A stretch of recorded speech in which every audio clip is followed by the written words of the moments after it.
Vítam poslucháčov podcastu Manifest a rovnako opäť aj Milana. Milan, čau. Veronika, čauko, ahoj. Už si musíme vymyslieť. Nejaký pozdrav? Áno, niekedy. Ja neľúbim niečo strojené. Dobre, tak niekedy možno k tomu Niekedy príde. možno. Chcem sa dnes s tebou baviť o limitoch v našich hlavách, ale aj o takom psychickom nastavení, lebo podľa mňa to je veľmi dôležité aj pri strave, ale najmä pri tom cvičení. Čiže moja prvá otázka znie: s akými chybnými nastaveniami v hlavách svojich klientov si sa možno stretol? Dobre, Veronika, toto je dobrá otázka. A možno ma nenapadne všetko, ale ľudia, ktorí chodia cvičiť a majú obdobie, lebo všetci máme obdobia, kedy stravu dodržiavame a kedy nie, tak mám klientelu viac ženskú, povedzme, ktorá v období, kedy chce chudnúť, stagnuje alebo priberá. Je z toho strašne frustrovaná. A povie, že na čo chodím cvičiť a míňam tu čas a energiu. Ja vždycky poviem, že babi, ale akože cvičte si aj sami, to není pre moju robotu a nejaký profit, úprimne. Ty máš cvičiť ako číslo 1 v tvojom živote z hľadiska zdravia alebo pilierov pre tvoj dobrý zdravotný stav. To znamená, že či cvičíš alebo či chudneš alebo nechudneš, tak toto je potreba. Takže nezamýšľaj sa vôbec nad týmto. Ďalšia vec je, že sa ženy častokrát každý deň vážia. Hej, to znamená, že telo ženy, alebo tá telesná schránka v rámci mesiaca sa hrá s hydratáciou plus minus hore-dole. Cez víkend som zjedla pizzu 300 gramovú, moje telo naviazalo na 1 gram sacharidu 3 gramy vody, takže mám o kilo viacej. V útorok mám dostať jahody, zjedla som ešte koláč v nedeľu po tej polievke a klobase. Takže po víkende mám 4 kg navyše a ja som doteraz 3 týždne držala stravu, kde som dala dole 2, takže mám navyše 2. Takže som frustrovaná. Takže kde je nastavenie je, že ľudia sa pozerajú na veci asi krátkodobo šprintersky. Hej, to znamená nevidia, nepochopia na začiatku, že toto mám brať trpezlivo, tento systém, ktorý mi určite prinesie výsledky a malé kroky na týždňových bázach, ja nehovorím, že nezáleží na nich, na všetkých záleží, ale prišli do života, sú a budú súčasťou stále života budúcich až do smrti. To znamená, že až do smrti budem mať prácu s hormónmi v rámci tela, budem mať viacej menej vody, bude víkend, dovolenka, sviatok a tak ďalej, že možno to nastavenie je, že človek ostane frustrovaný, pretože vlastne má toľko príležitostí v živote, kde im nepovedal nie v rámci zlých stravovacích návykov, akcií, ako hovorím, sviatko dovoleniek, Mikuláš, Vianoce, Traja králi, obedu maminy, čo som mala robiť, mama mi to naverila a tak ďalej, že nevedia hovoriť nie, pretože sa riadia chuťami. No a potom to dopadne tak, že vlastne ukazovateľ pre ňu, pre ktorý ona chodí cvičiť, je váha, ktorá jej nie vždy ukazuje, čo ona chce. Na druhej strane musím povedať to, že keď človek pôjde na 100% budúce 3 mesiace, podľa toho, čo hovorím, prerušovaný pôst, žiadny cukor, silový pohyb, aspoň 2-krát do týždňa, tak uvidí medzi týždenné výsledky stále. Hej, kde sa to zastaví je, že začal jesť viacej.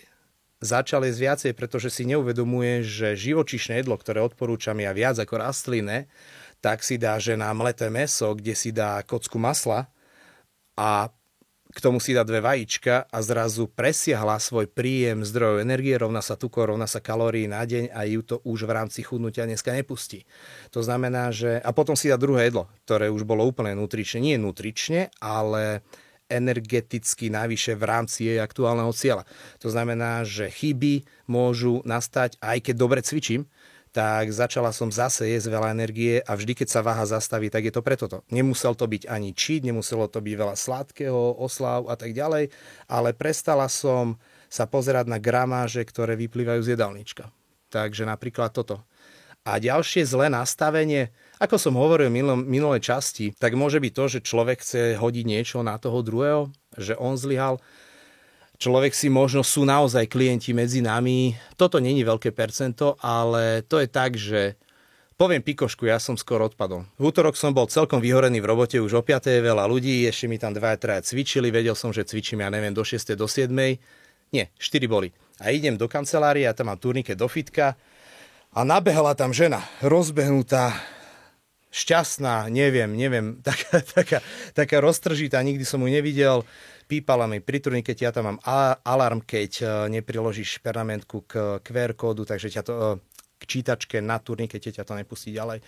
Takže rozbehnutá, pípala, humbúk, pán Valkovič, to ste vy, ja som minulý rok vyhrala v tom bole túto pernamentku a jednali listok a to išla na mňa, ty kokso, ja pozerám, že čo, aký mám zaujať postoj. A vlastne ja som si prišla pre ten jedálniček, to jedlo varí vaša partnerka a pripravuje to jedlo, takže viete mi ho dať, ja mám iba 5 minút, budem musieť utekať. Takže vlastne, to som iba použil príklad toho je, že určite je zase časť ľudí, ktorá sa pozerá na to nesprávne, že toto si kúpim a toto mi pomôže. Napríklad, ja také veci si nekupujem a nerobím. To znamená, že ja neviem, ľudia si kúpia namiesto telky plátno. To som trošku veľa premostil, ale ľudia ako keby stále využívajú ten trh, že si niečo kúpim a takto pristupujú aj k trénerovi, od ktorého chcú výsledky. Že toto si zajednám a bude dobre. Ale toto si zajednám a môže byť rovnako zlé, ako bolo doteraz, alebo o malinko lepšie, keď ja s tým nezačnem pracovať. Takže ten nejaký stimul a to chcenie začína určite u človeka v hlave a niekedy sa na to ľudia pozerajú tak, že zvalím na iného alebo urobí to za mňa systém. Nikdy to neurobí za teba nikto iný ako ty. To znamená, že týždeň má, 160 hodín zhruba a ty cvičíš 2. A na týchto 2 až tak nezáleží. Záleží a nezáleží. Záleží, keď máš trénera, je to benefit. Čo môžeš urobiť je, že ťa niekto riadi, že si niekde pod kontrolou, že máš k tej tretej osobe rešpekt, že sa ťa opýta, nechceš mu klamať, keď si úprimný, takže to dodržiavaš za 2 a možno si viacej vážiš toho druhého, že ho nechceš sklamať ako seba. Tréner častokrát slúži na to, aby ten klient došiel do fitka, keby to bolo na ňom veľa tréningov je zrušených a padá systém. Keď ti padá systém, už si nie je dôsledný v strave. Takže ten tréner drží celý ten koncept nejakým spôsobom nad vodou. Ten tréner je možno motivátor pre tých ostatných. Tí chalani chcú mať tiež taký biceps.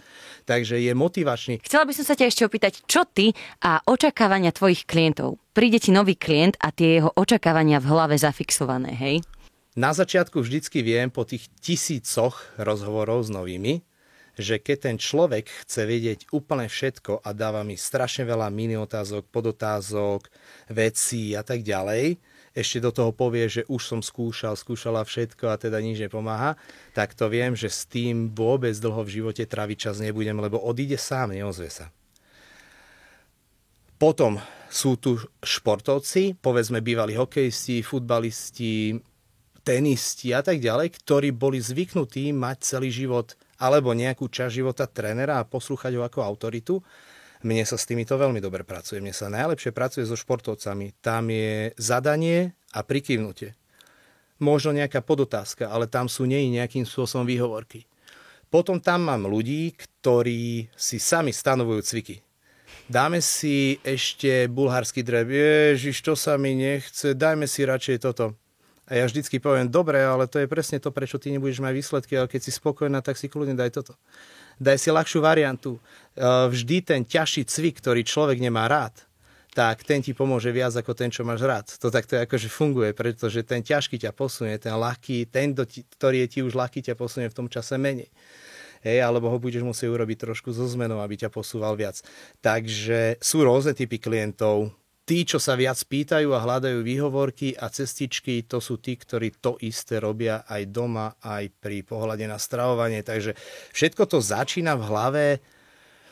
Ako pomôcť takýmto ľuďom, ako namotivovať. Dostávam častokrát vetu, že Ježiš Milan, ty si dneska hrozný, lebo niekedy som úplne hrozný, nevyspatý, po víkende, trápi ma niečo, máš nejakú nezhodu doma alebo niečo, deti proste niečo si zo sebou donesieš a keď ti na tom záleží, tak si to držíš v hlave. Ja som taký človek, ktorý tú náladu dá veľmi rýchlo najevo, ale takto, nevybíjam si na ľuďoch zlosť. To absolútne nie. Ani k tomu neprislúcha tréning. Prislúcha k tomu moja artikulácia, sranda, zábava, emócia, že som viac ticho, zamyslený a podobne.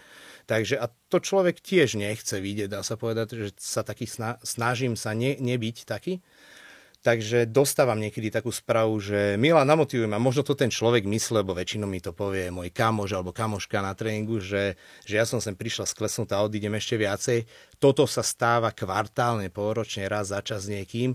Takže nie vždy viem byť aj motivátor, ja mám nejaké svoje dni, hej. a ja viem, že ten človek nemá čo sa zamýšľať nad tým, že ja mám niečo iné a že mám viacero robôt a podnikaní a ja viem, že tam aj byť pre neho a mňa osobne to sere. Hej, ale teda aj takto to býva vo fitku. Mám takú otázku, ktorá trápi aj mňa. Ako ty pracuješ s limitmi svojich klientov? Napríklad mne sa stalo, že mi raz teda vraveli, že zdvihnem, aj toto môžem cvičiť aj s ťažšou činkou, ale ja som v hlave mala nastavené, že nie, tak proste ako keby nie. Ako to robíš ty? Vieš čo, toto je dobrá otázka, ja som na toto veľmi špecifický. Mne to klienti povedia možno každý deň vo fitku, že ja neviem, o 5:00 tam mám povedzme 5, ktorí dneska prišli, a ten človek si otočí nejaké kolečko, napil sa, vydýchal, prišiel a on tam má zrazu naložené a zistí to, až keď to dvíha.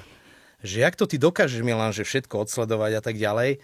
Takže nič mi není bližšie a nič nerobím lepšie ja ako vnímanie pohybu a toto také nastavovanie, pretože ja cvičím bez 3, 4, 5-dňovej pauzy 23 rokov proste stále. Ja sa tým nechválim.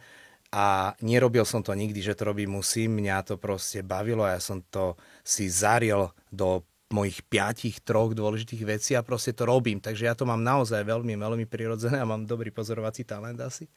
A možno aj intuíciu a teda ten skill z práce s ľuďmi. Takže ako robím ja to, že povedzme môžem posunúť klientovi limity. Keď sme boli mladí, tak sme zdvíhali obrovské váhy, ktoré zdvíhal väčšinou tvoj sparing. A tam to niekde podľa mňa začalo. Mal som na bench press 190 kg, ktoré som nevedel zdvihnúť. Dali sme si ich tam chalani v pivnici. Zdvihli sme to 3-krát, ale ten môj kamarát si dal mŕtvý ťah, nie ja tlak. Takže ja som si len riskoval nejaké zranenie. A vie, čo sme urobili potom? Pridali sme. To znamená, že niekde toto začalo, to nie je správne. Priatelia, nerobte to. Treba to povedať. Treba to povedať, že to nie je správne a vlastne ani potrebné. Ale ten kamarát, zdá sa mi, že nemal v ten týždeň mŕtvý ťah, tak som ho doprial. Dobre, to bola len taká vsúka pre pobavenie. Takže takto. Ja vidím, jak ten človek sa trápi s tým odporom a k tomu mu situujem váhu a nemám človeka, ktorý nedvíha viac a neposúva sa ďalej a neurobí viac a nezlepšuje sa mu jeho kondícia, sila, výkonnosť, štruktúra tela. A keď mám žiadosť na tréningu, že Milan, že daj mi ľahšiu, tak čakám, že prečo. A na základe toho stanovím, keď je to posledná séria, chceš to precítiť, daj si ľahšiu, dobre, súhlasím, robím to tak niekedy tiež pocitovo. Dneska sa necítim, mám menštruáciu, naozaj mi je zle a prišiel som, že musím. OK, pristupujem.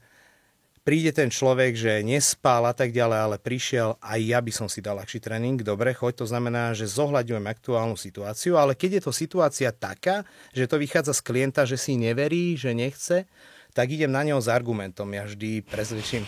A hovorím, že počúvaj ma, keď budeš zdvíhať tú istú váhu, toto zdvíhaš už pol roka na tej kladke, miláčka, pokiaľ budeš zdvíhať ešte pol roka, tak budeš stále rovnaká.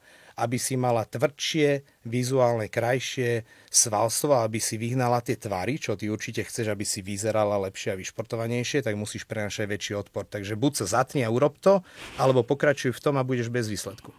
Takže a mne nikto nepovie, že nie. Takže asi takto. Mohli by sme dať našim poslucháčom aj zhrnutie. Zhrnutie. Čo by si mali, akú myšlienku by si mali odniesť? Dobre, Veronika. Zamýšľal som sa nad tým chvíľu, že kde pichnúť poslucháčom do nejakých mozgových závitov. A treba povedať, že nikto sa nestal úspešným milionárom za týždeň. Predtým určite sme videli na sociálnych sieťach alebo niekde taký, že vrchol, že tu je úspech, vrchol ľadovca, tam bola pod tou špičkou hladina vody alebo nejakého tohoto a pod tým bolo asi 100 vecí, ktoré ho čakali, kým zažil úspech, zlyhania, pády, úspechy, blablabla. Takže myslím si, že si vieme predstaviť toto. A každý projekt je projektom. Vzťah s rodinou, s partnerom, pracovný, kariérny, rôzny vzťah je nejakým spôsobom projektom, ktorý keď na neho budeš srať, tak nebude rásť. Keď budeš sa mu venovať, tak bude rásť. To znamená, že treba si uvedomiť to, že ja osobne som mal v rámci svojho nesúťažného života počas cvičenia, nazvime to, že takého kulturistického, ale takého sám pre seba. Ja som nechcel súťažiť, ani som na to nikdy až tak nemal. Ja som chcel sám pre seba vynikať a medzi chalanmi. A viem, že sa mi to darilo, tak normálne som mal niekedy pol roka frustráciu, že som sa nikam nepohol. Pol roka pri cvičení každý deň, jedenie každý deň, 100% jedla, spánok, dokonalý, po obede spánok. Takže ja som do toho dával, 50-násobne viacej, jak dnešná bežná klientka a nedostal som úspech, ktorý som očakával. Takže ja po tých rokoch viem určite povedať, že keď otvoríš alebo máš otvorenú tému cvičenie, s trénerom BS a tak ďalej, niekde sa vidíš, pochopíš, rozumieš tomu, že sa chceš zlepšovať. Určite každý má mať viacej svalstva, tu treba povedať hlavne pre ženy, že ono to znie na začiatku odpudzujúco, viacej svalstva, ale uvedomme si, že môže byť, že nebudeš cvičiť po 40-ke, po 50-ke a tak ďalej. Vieš, čo sa stane? Za deň, dva sa ti bude rozpadávať svalstvo. Vieš, čo sa ti stane? Budeš mlandravejšia a celulitida bude viditeľnejšia. Vieš, čo sa stane? Budeš viacej priberať do tuku, lebo najväčší spalovač na tele je sval. Vieš, čo sa stane? Bude ťa viacej boleť chrbát. Budú sa ti menej tvoriť hormóny, ktoré potrebuješ ku svojmu zdraviu, spánku, tráveniu a podobne. To znamená, že robiť teraz maximum a zaprieť sa, aby som vybudoval čo najviac svalstva, pretože o veľkú časť prídem v zvyšnom živote, tak je podľa mňa potrebné. Takže preto to nazývam budovanie svalstva, lebo keď je teraz možnosť, tak ho buduj. Bielkovinný tréning. Žiadny z mojich klientov ani klientka nevyzerá, že Ježiš, to je už moc. To sa mi vôbec nikdy nepodarilo. Bavíme sa o naturálnom, štíhlom, peknom, vyšportovanom tele, ktoré má mať nejaké výsledky samozrejme. Takže treba si uvedomiť, že každý projekt je projektom, takisto biznis, cvičenie a počas budúcich 20 rokov budeš mať veľa neúspechov. Treba to vnímať tak, že je to súčasť cesty. Hej, aj mne sa darí na frontoch roky, na rôznych, tá firma, ten smer, rodina a tak ďalej. A niekedy sa stane, že 6 vecí sa v jeden týždeň zrúti. A tak, že 2 veľké problémy, ďalšie malé a tak, a človek je na guľku. Mne sa stalo párkrát v živote, že vieš, čo som urobil? Že keď sa to naakumulovalo, tak ja som sa začal smiať. Jak Joker. To máš taký ochranný asi to je ochranný, mechanizmus. Že si začnem robiť srandu, to je už keď je to cez limit. Lebo to je môj ventil, že to vypúšťam. Takže ja neviem, či som spomínal o mojej mame. Nie, nespomínal. Tá nebola téma a tá je akože tragická, tam nechcem vás dať priateľa do smutku, ale mal som v rodine 5 rokov dozadu tragédiu takú, že možno je to aj na jeden podcast. Ja som s tým vysporiadaný, hej. Zapíšem si to. Zapíš si kľudne. A teraz možno na záver toto povedať. A myslím si, že je to možno pre niekoho motivačné. Tragédia sa stala o 10. do obeda. Nie v noci, ale o 10. prišla informácia. 5 rokov dozadu to bolo. 10:30 som si sadol k počítaču. Napísal som takúto veľkú správu na A4 všetkým klientom, s ktorými budem dnes a zajtra. Odoslal som cez WhatsApp hromadne. V tej správe stálo. Stala sa mi tragédia, mama tu není, idem do práce, lebo sa zblázním. Pokiaľ na teba budem pôsobiť smutne a demotivačne, milý klient, ja sa ti ospravedlňujem. Pokiaľ to príjmeš, budem rád, pokiaľ nie, tak na chvíľu proste spolu necvičme. Nechcem byť ten, kto ti bude kaziť náladu a emóciu z tréningu a tak. A prišli mi, lebo väčšina klientov sme kamoši, s ktorými sme si prežili akcie, návštevy a tak ďalej, takže polovica asi sme, že takže dobre, aj rodine. A prišli za mnou, ja som od jednej mi išli tréningy. Od 10. sa to stalo do obeda, od jednej mi išli tréningy a väčšina prišla, že ty kokos, že ja ťa obdivujem, že klobúk dole, že si tu hovorím, že počujem, a čo mám robiť doma, leža na posteli a zblázniť sa?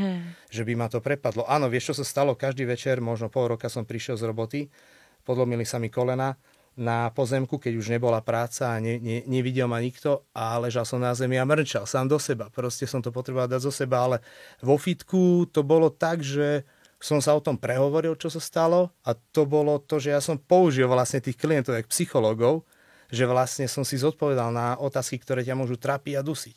Ale čo chcem povedať je, že mňa ani toto nezastavilo v tom, aby som si po obede zacvičil, aj keď okolie vedelo, čo sa stalo a dostával som také pohľady ľútosti, ale ja som vedel, že jedine tréning a systém, že si ho nevypadnem, tak ma v tom podporí. Čo chcem povedať, kde si z tohoto zobrať motiváciu? To, že som čiastočný workoholik, psychopat a asi by to neurobil možno veľmi malý zlomok ľudí, možno niektorí by sa odsvykli na týždeň, mesiace, je, že máš systém a je jedno, čo príde po ceste, pretože zajtra bude nový deň. A dobre, prišla strata. A teraz čo, mám stratiť a zlyhať na všetkých frontoch? Proste treba sa postaviť a ísť ďalej. A čo som chcel povedať, preto som to vysvetlil, môžeme sa k tomu niekedy dostať alebo vrátiť naspäť, je, že príde mi klient do fitka smutný, nasratý a tak a sťažuje sa na člena rodiny, alebo na počasie, alebo na školu, alebo na robotu a tak ďalej, že čo je? Ježiš, nič, že úplne, vidím, že to musím použiť. Hovorím, čo sa stalo? Ale toto, hovorím, že všetci sú živí v rodine. Že jasné. Tak ser na to, kamarát, zajtra to bude lepšie. Takže možno je toto enormný príklad toho, ale myslím si, že patrím k tomu, kto vie vytvoriť mienku disciplíny, a to znamená, že ľudia si stále hľadajú výhovorky, ako niečo nerobiť, a potom príde posledná chvíľa pred letom, apríl, maj, jún, a príde Milanko, že Ježiš, ja som to nesila a tak ďalej, ale na to máš pracovať rok, 2, 3, 4 v kúse, nie 2 mesiace. Takže niekedy možno moje odporúčanie nemusí pôsobiť až tak motivačne, pretože mám strašne veľa prežitkov s tými bežnými ľuďmi. Ja nehovorím, že sa na to sťažujem, ale proste realita je takáto. Hej, takže... Dobre, nie všetci sú tí, čo sa vyhovárajú a podobne. Takže čo by som odkázal je nezvalovať veci na iných, pracovať so svojou disciplínou, pozerať sa na svoje projekty v stráve, v tréningu ako na iné, že možno ešte po 10-20 rokoch nemáš dokončený projekt doma v rodine s partnerom a ešte aj teraz riešiš niečo. Takže takto to bude cvičením aj schudnutím. Stále natrafíš na nejaký problém, ale toto nemá znamenať, že to robíš zle, nesprávne alebo niečo. Rob chyby, z ktorých sa ponaučíš. Len ich musíš vedieť analyzovať a hľadať na sebe vinu, nie na druhom. Toto zhrnutie si veľmi, veľmi cením. Ďakujem. A prajem ti dneska ešte pekný deň. Ďakujem ti za tvoj čas a rovnako ďakujem aj za čas našim poslucháčom. Majte pekný deň a choďte cvičiť. Ďakujem aj ja. Majte sa. Čaute. Pekný deň.